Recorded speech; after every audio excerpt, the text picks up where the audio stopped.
Hey, what's up? It's Joe. So today I have a super exciting Adobe Photoshop CC 2018 preferences tutorial for you.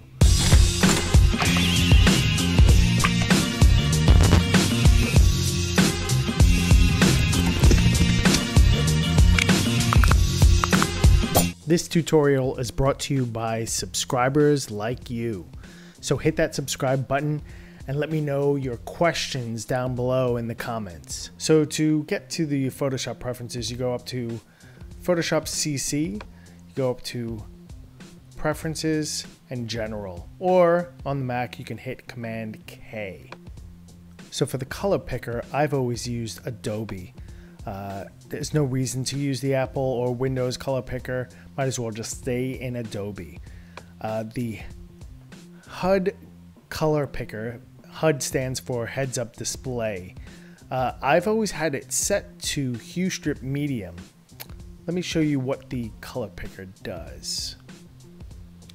So when you're in your brushes, you can access the heads up control color picker by holding down Control, Option, and Command all at the same time, and then click, and it gives you this color picker where you can pick, from any of these colors. You can go and change, the hue, you can change the brightness, the saturation, all these things. There's just different wheels and stuff like that. I find this more than useful enough. I find this is probably really useful for, say, painters or graphic designers or people who are actually doing painting work and illustration work in Photoshop. I'm more of a retoucher, so there's very rare that I'm using that one preference. In image interpolation, I've picked a bicubic automatic I let Adobe do the work in figuring out if I'm resing down, it's going to use best for a reduction. If I'm resing up, it's going to use best for enlargement or smooth gradients. Believe it or not, most of this doesn't matter anymore because there is some new technology that Adobe has implemented. You just have to turn it on, but I'll get to that in a later video. But Adobe bicubic automatic is perfectly fine. Auto update open documents I always have on. This I use for when working with smart objects. It will update the latest version saved. This is extremely handy. Let me show you how that works. So say you have an object and you have some smart objects inside of this one object, right? And if you have auto update documents on, right? And say I change this one to, let's use a different image. Let's use something that I downloaded off the web and I save it. Auto update documents will automatically update the smart object so that it reflects what you've changed. And that's a really, really, really handy feature. Show Start Workspace I have turned off because for me, it just gets in the way. It just shows you the new document window when you have nothing else open, and when I'm working in Photoshop, I'm opening an image, so there's no need to have that open at all times. Use Legacy New Document Interface. I'm not sure why you would ever want to use an old interface. Some people prefer it because it's not as flashy, but I like the new interface. I'm gonna skip to beep when done. Beep when done is not necessary and I don't have it on. The same with export clipboard. Export clipboard was when in the older versions of Photoshop and on older computers when we had a limited amount of RAM and hard drive space, you'd want to export your clipboard because you didn't want it to build up and take up all your RAM. But now, when you have a minimum of 16 gigs of RAM and this computer has 64 gigs of RAM, exporting clipboard is just not necessary, so I have that off. Now skip transform when placing and resize image during place and always create smart objects when placing, to me all work in one, they should be just one preference. I want to be able to transform the image that I'm placing. So I'm going to skip, that's off. I want to resize the image that I'm placing. So I have that on. And I always want to create a smart object when placing, because that's the smart thing to do. So let me show you that one. And if I grab an image from the desktop or anything and I just drag it on, it's going to create it, and I'm going to be able to resize it automatically before I hit enter, right? But then also it will become a smart object right here. And you see that little icon down below? That means that it's a smart object, which means that I can also go back into this object and make changes to it individually, and whatever changes I make will happen in this document. So for me, they all seem to work together, so I'm not really sure why Adobe thought to keep these separate. I guess some people don't like it that way, but this is the configuration I prefer and I've always prefer. Let's move on to interface. So interface, I prefer a dark color for my application. This is the color themes you can choose if you want your application to be white or very pale light gray or a medium gray. I prefer everything to be dark. And in the same way, I prefer all these to be set to dark, to black as you can see.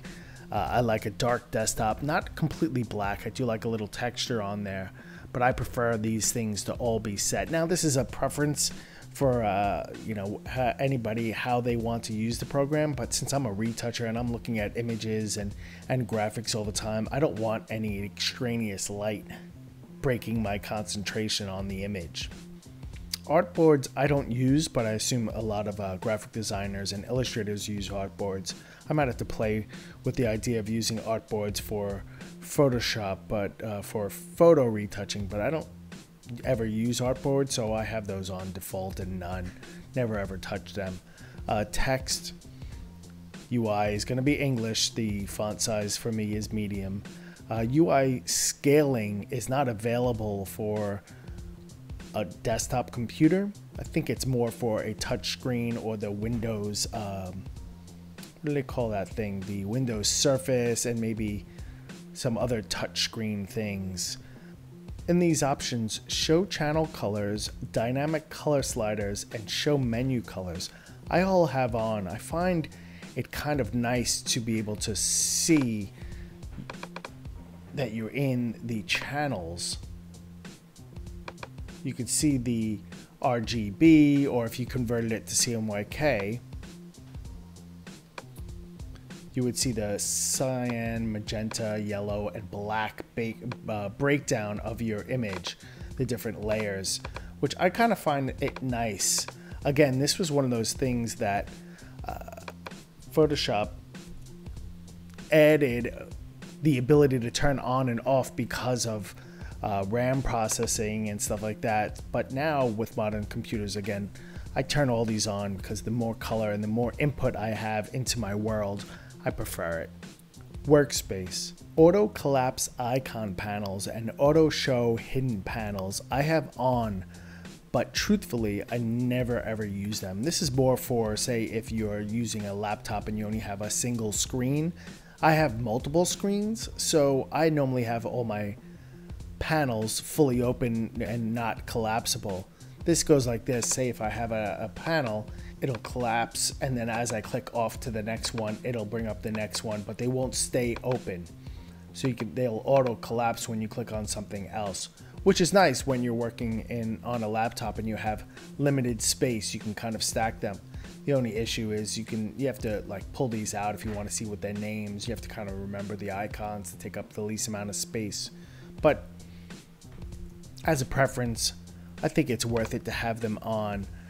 Open document as tabs and enable floating document window and large tabs. I hate them.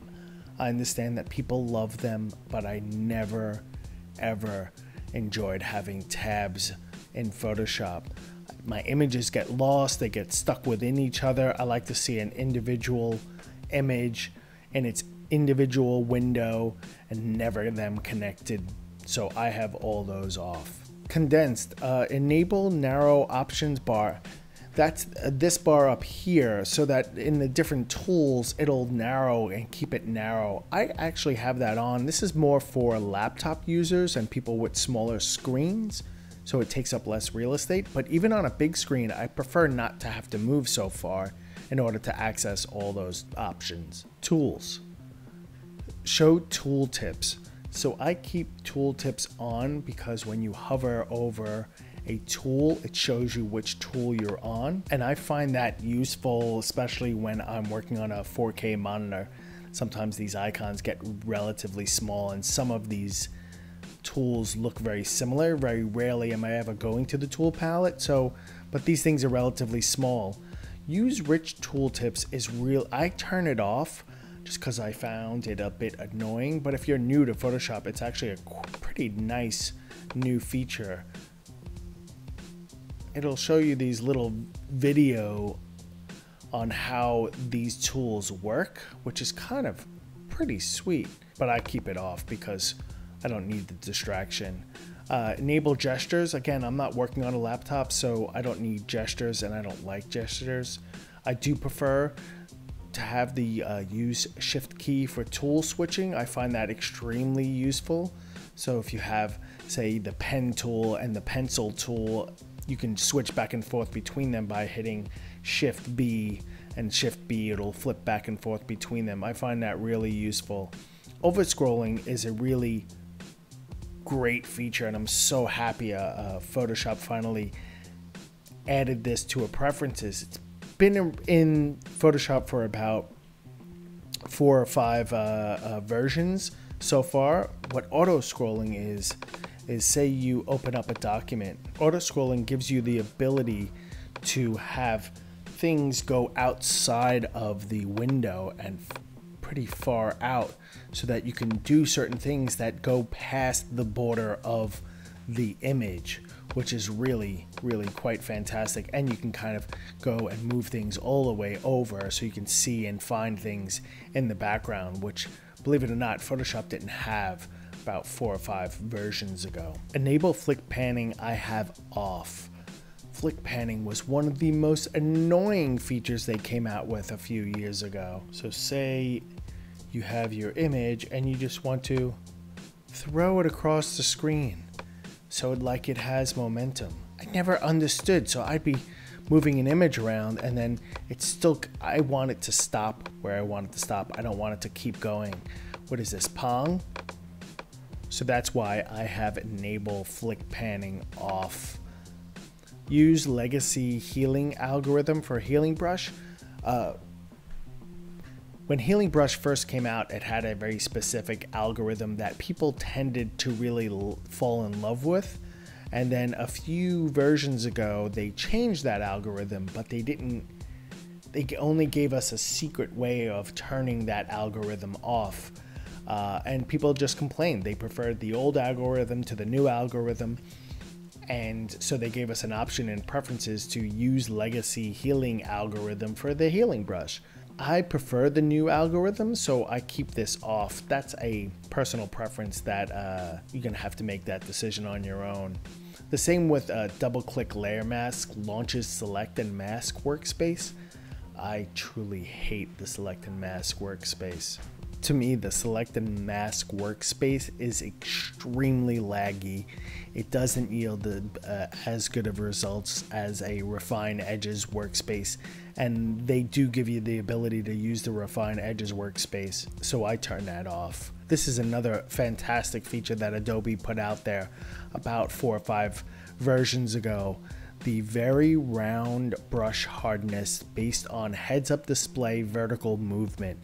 I'm going to show you how this works. This is fantastic. If you hold down Control and Option on the Mac when you're in any type of tool that uses a brush, you can then scrub left and right to control the size and up and down to control the softness, all without changing and moving your hand from the keyboard and the mouse or the tablet. I use a Wacom tablet, so this is extremely handy. So when you're working around an image and you just need to change your brush size, you can just go boom, boom, Oh, I need a big brush. Boom.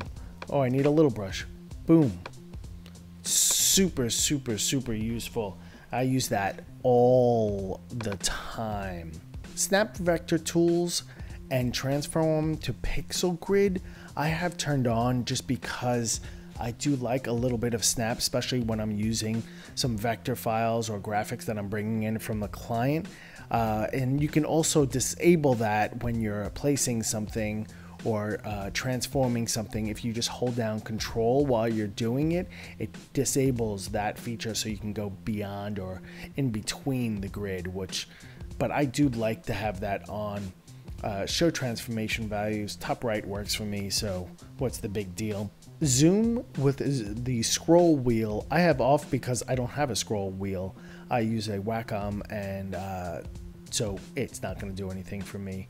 I do enjoy a good animated zoom, and zoom resize window and zoom click point to center has been always the way Photoshop has always worked. So I'm glad that they kept this preference so that I can keep it on. By default, I think if you install Photoshop and you've never had Photoshop before, I think these two are off, and it just threw me off when they first implemented this into Photoshop. History log, I don't do anything with, so I don't log my history. I don't really collect all this metadata. So for me, that's just a useless panel, but I guess for some people who log their history. And that's where I'm going to leave this one. I didn't want to make this tutorial too long, and I know it's filled with a lot of information. In the next video, I'm going to go over file handling to enhance controls, because there's a couple of really important things in here that I would like to spend some time on. So I make sure that I hit all the right points and make sure I get all the information correct, so you can really understand how these preferences will really change how your application works with your system, and you can really tweak things to get things to be really nice. If you have any questions about these Photoshop preferences, post them down below and I'll try to get back to you as soon as I can. And remember to hit that subscribe so you don't miss the next tutorial. Specifically, I'm going to go over the rest of these preferences. There's some cool stuff in the technology previews that I'm going to go into that can really kind of blow your mind. Alright, thanks so much for watching, and make sure to follow me on the Twittergrammatubes. All the links from my social media stuff is down below, and I'll see you in the next one.